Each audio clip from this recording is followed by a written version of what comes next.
Почитувани сограѓани, почитувани представници на медиумите, пред неколку дена министерот за економија Бектеши ги потпиша договорите со општините Чаир, Центар, Битола и Охрид за имплементација на проектот ревитализација на излозите на Старата чаршија.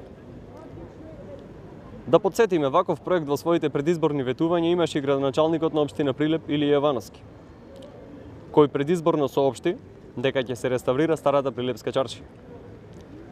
Но Прилеп изостанува од листата на општини со кои беше потпишан договор за реализација на овој проект.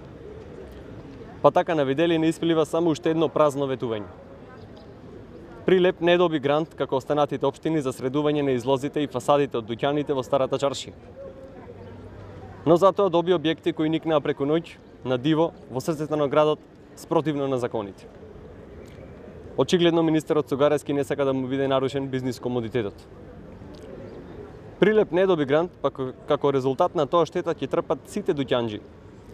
Изгледот на чаршијата и економскиот бенефит што би го имале дуќанџиите доколку успешно се реализираше овој проект.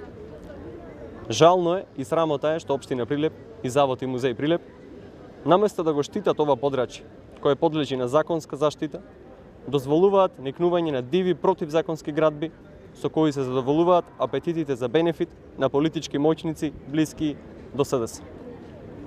Почитувани, досегашното владење на централно и на локално ниво се покажа како владење строго во интерес на неколкумина, додека обичниот граѓанин е оставен на милост и немилост да врзува крај со крај.